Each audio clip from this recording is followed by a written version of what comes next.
Allergy এটা একটা অতি পরিচিত সমস্যা। বিভিন্ন মানুষের বিভিন্ন জিনিস থেকে অ্যালার্জি হয়। কারুর ডিম খেলে হয়, কারুর চিকেন খেলে হয়, কারুর কচ্ছপের মাংস খেলে হয়, কারুর কাঁকড়া খেলে হয়, কারুর চিংড়ি মাছ খেলে হয়, কারুর বেগুন খেলে হয়।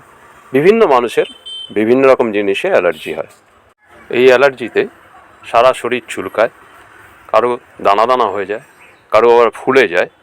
এরকম বিভিন্ন রকমের সমস্যা হয়। অনেকের আবার শ্বাসকষ্টও হয়।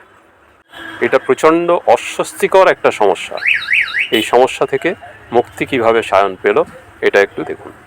একটা প্রশ্ন মনে জাগছে, আজ যাদের 50 বা 50-এর ওপরে বয়স, তাদের মধ্যে এই অ্যালার্জিক টেন্ডেন্সিটা কিন্তু খুবই কম। আবার তার থেকে নিচের বয়স যারা 30 থেকে 40-এর মধ্যে, তাদের মধ্যে অনেকটা বেশি। আর একেবারে ছোট বাচ্চাদের মধ্যে আরও অনেক বেশি। কিন্তু কেন? আধুনিক চিকিৎসা ব্যবস্থা যত উন্নত হয়েছে, যত ভ্যাকসিন বেড়েছে, ততই কি এই সমস্যা বেশি বেড়ে যাচ্ছে? আমার কিছুটা সেরকমই ধারণা। বিশেষজ্ঞদের কাছে অনুরোধ রইল, আপনারা একটু ব্যাপারটা যাচাই করে দেখবেন এবং জানাবেন সাধারণ মানুষকে।